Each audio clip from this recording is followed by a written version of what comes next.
Okay. Our next lesson is called the Kansas-Nebraska Act.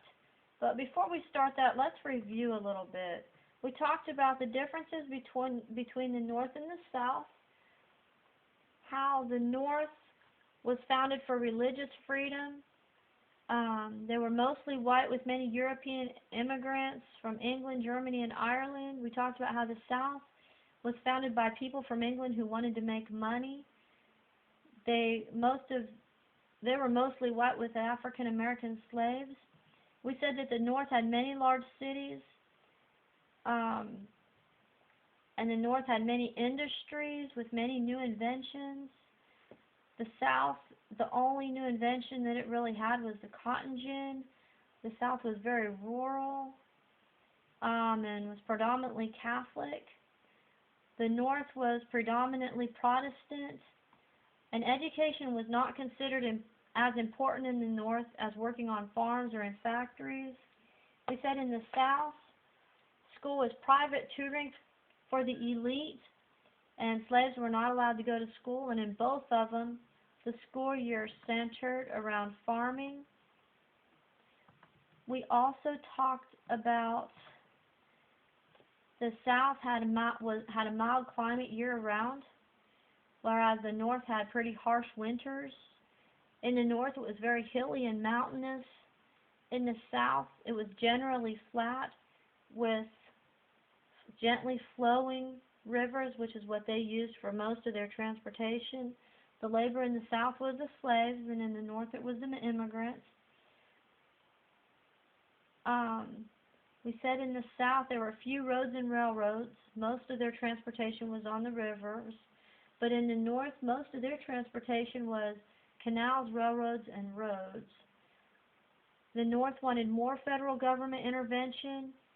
The South wanted more states' rights. Then we talked about life as a slave, the terrible life, the terrible things that slaves had to go through.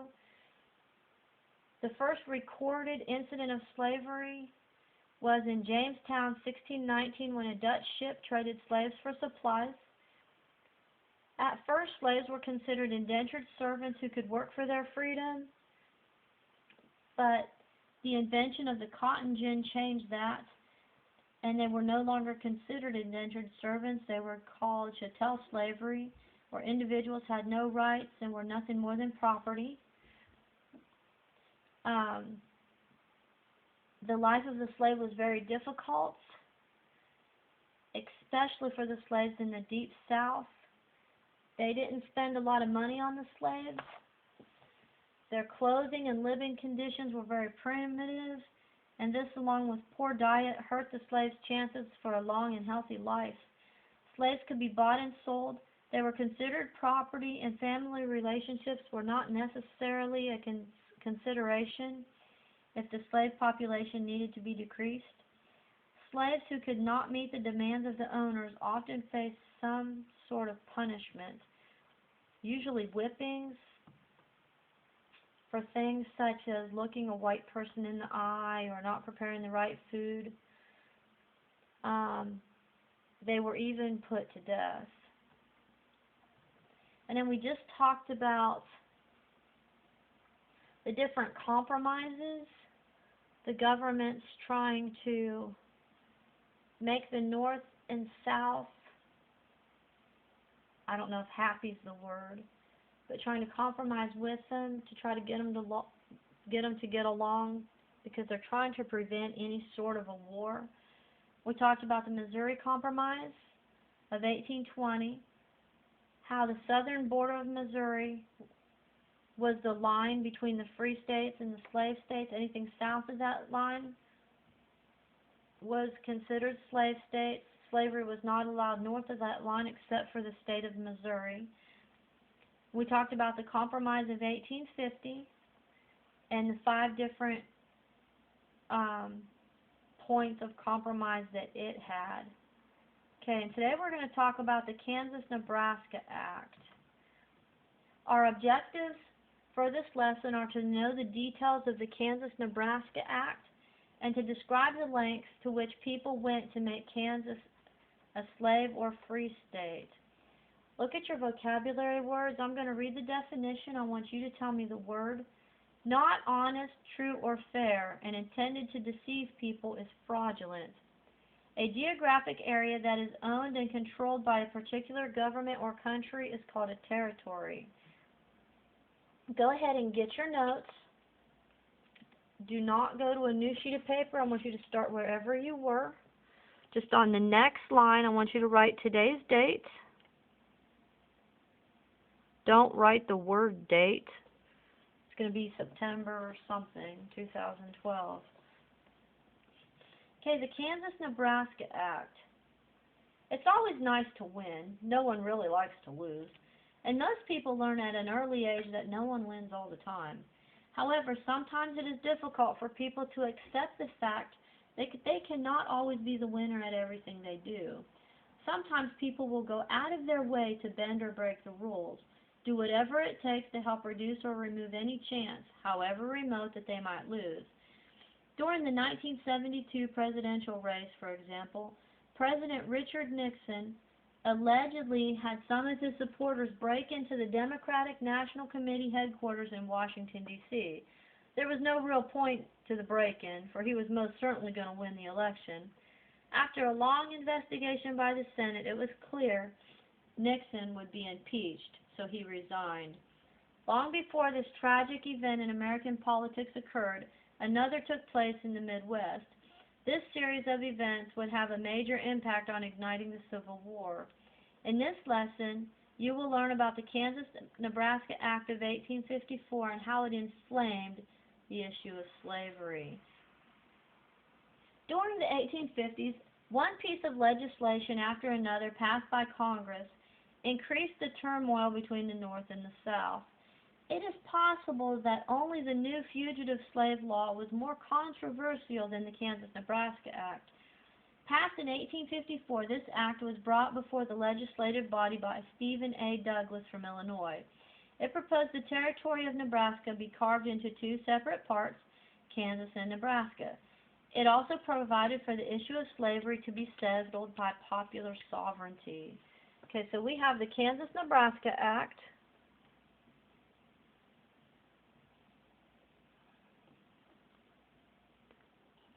Kansas-Nebraska Act.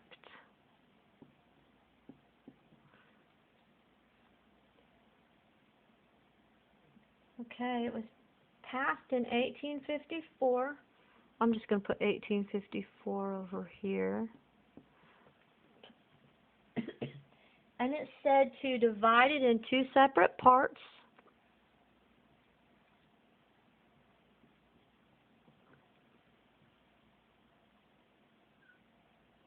And it also provided for the issue of slavery to be settled by popular sovereignty.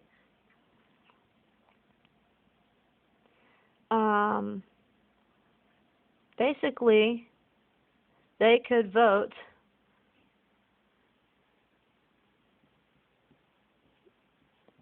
whether they were going to be free or whether they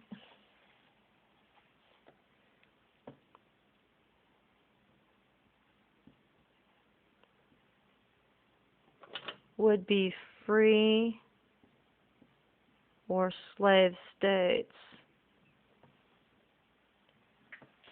Okay, on paper, this may not seem to be such a big issue. In fact, many thought it would bring about a sort of calm since the territories of Kansas and Nebraska might get to make their own decisions with regard to slavery. This way, a Congress miles away was not the one determining this for them.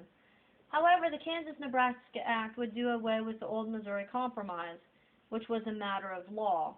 It also allowed slavery to possibly extend above the old Missouri Compromise border, the southern border of Missouri. It was assumed by many that Kansas would be a slave state, since it did border Missouri, and there were currently slaves in the Kansas Territory. It was then thought that Nebraska would be free. This was popular because it would maintain the balance of power between the free and slave states in the Senate. This balance of power was important to the Southerners since they were outnumbered in the House of Representatives. This might help. It was not uncommon for a slave to run away. Most often the slave would go to a free state. Slave states wanted a way to get the runaways back, so the Fugitive Slave Law of 1793 was passed.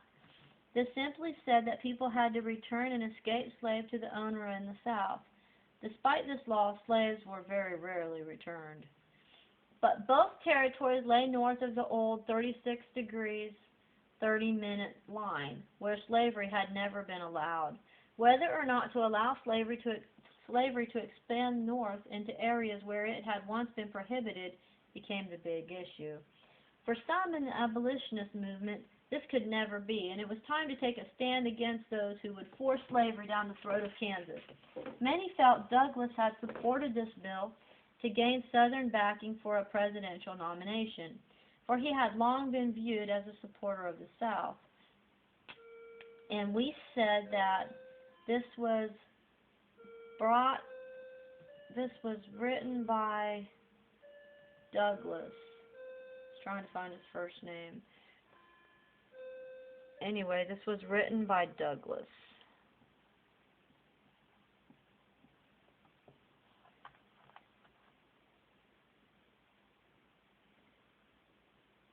After the Kansas-Nebraska Act was passed by Congress and signed into law by President Pierce, Kansas became the battleground of slavery. Violence comes to Kansas.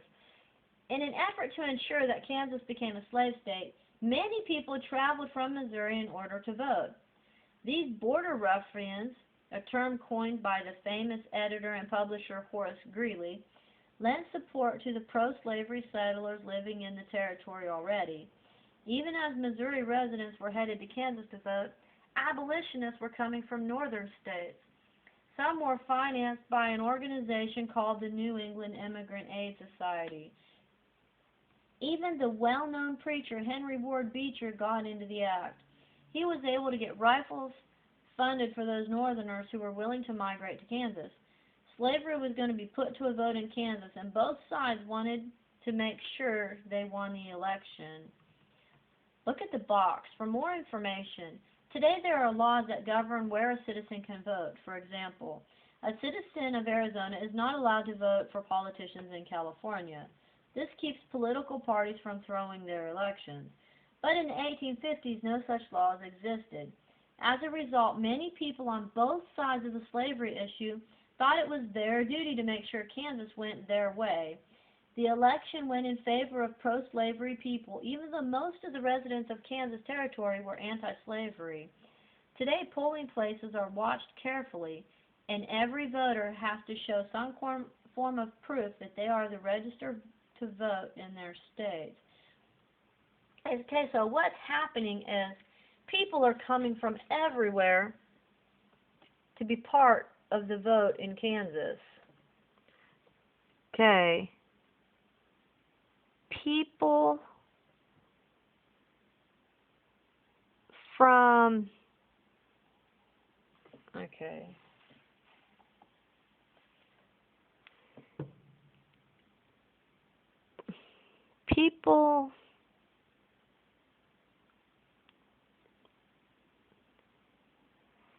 people came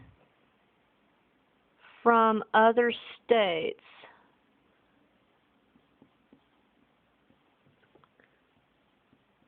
to sway the election.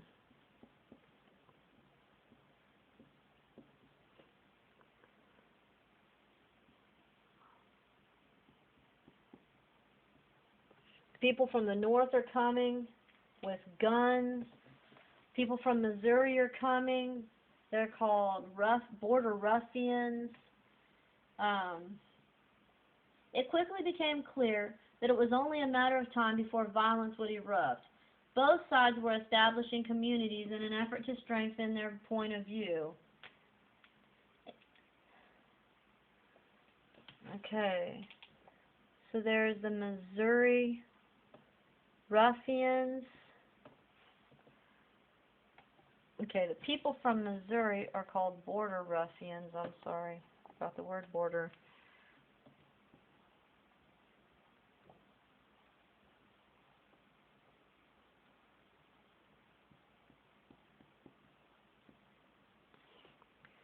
and they're for slavery.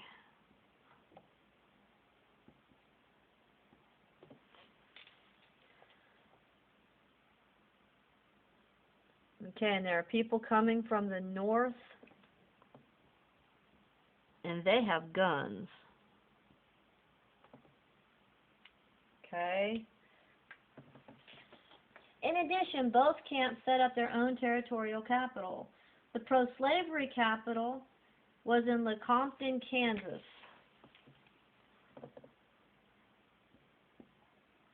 Lecompton, Kansas.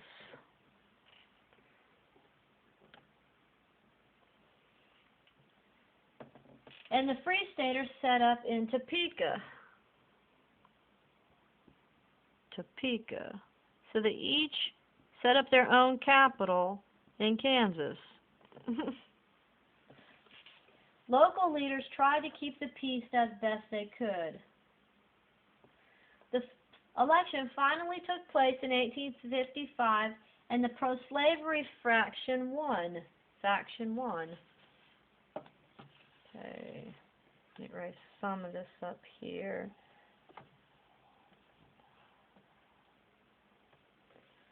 So the election took place.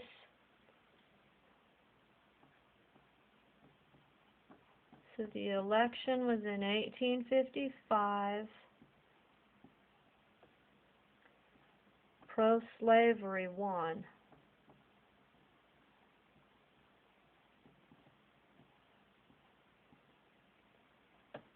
This surprised many, since it was believed that most residents were clearly in favor of Kansas becoming a free state. Many people within Kansas felt justified in thinking the vote was fraudulent. In some locations, fewer than 10% of the voters came from actual registered voters. For more information, Horace Greeley. Greeley was the famous American editor of the New York Tribune for many years and one of the founders of the Republican Party. He used his newspaper as a platform for abolition and other reforms. He coined the phrase, "Go west, young man, go west." Henry Ward Beecher was a famous 19th century preacher who spoke out against slavery and for women's suffrage. Suffrage means the right to vote. Interestingly enough, he supported Darwin's theory of evolution. He traveled to England to lend support to the Northern cause during the Civil War, and was a speaker at Fort Sumter when the Stars and Stripes were raised after the war. Beecher was also the brother of Harriet Beecher Stowe, the author of Uncle Tom's Cabin. Well, after the election, the pro-slavery territorial legislature proceeded to draft a written constitution. Before it was completed, a congressional committee investigated the election of 1856 and found the election results to have been swayed by the border ruffians. Okay, so the vote was ruled fraudulent.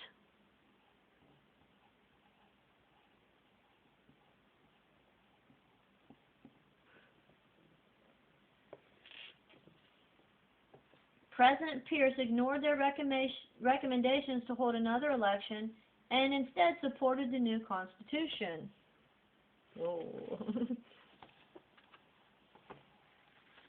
So even though they found that the vote was fraudulent, President Pierce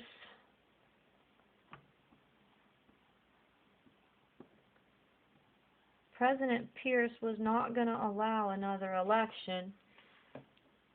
He just supported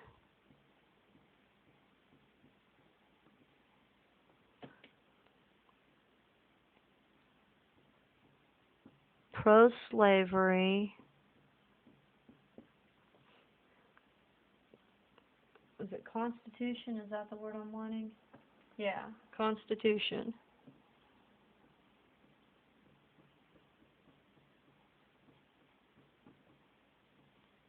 Even though the vote was ruled fraudulent. The draft was received favorably in the Senate, which approved Kansas as a slave state.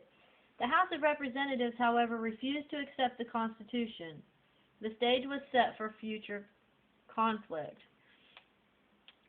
So It was supported by the Senate, but the House would not accept Kansas as a slave state because the vote was ruled fraudulent.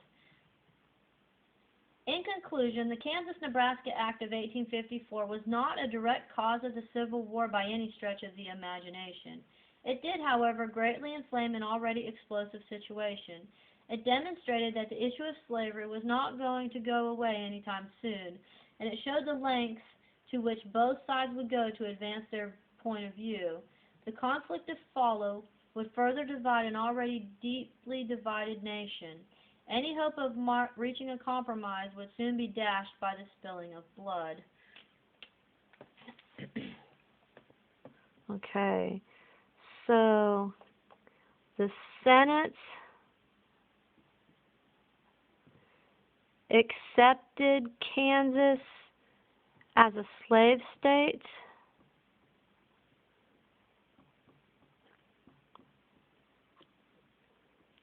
The House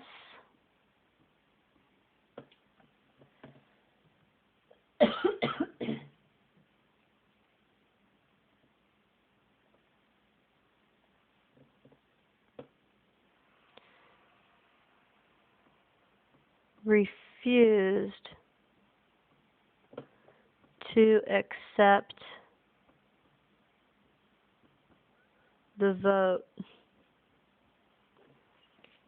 Okay. During this Kansas-Nebraska Act, during this time when people are coming from Missouri to sway people to vote for slavery, and people are coming from the North to sway the election for free states, and they had guns, and all the spilling of blood that's going to occur here is what gave Kansas the nickname Bleeding Kansas. And we'll talk about that later. Let's review important facts about the Kansas-Nebraska Act of 1854 as it was accomplished. It was introduced by Stephen Douglas of Illinois. It split the Nebraska Territory into two parts, Kansas and Nebraska. It allowed each territory to decide whether they wanted to be a free state or a slave state. It nullified the Missouri Compromise of 1820. It was designed to maintain the balance between the number of slave states and free states. The issue of slavery came to a vote in the Kansas Territory. Border ruffians arrived from Missouri to vote for slavery. Abolitionists arrived from the northern states to vote against slavery. The vast majority of people who voted were not even Kansas residents. The pro-slavery side won the election. Congress responded to the election results in two ways. The Senate approved the vote, and the House of Representatives rejected the vote. Okay? Go ahead and finish this lesson, answer the questions, study this lesson, and go ahead and turn in your notes.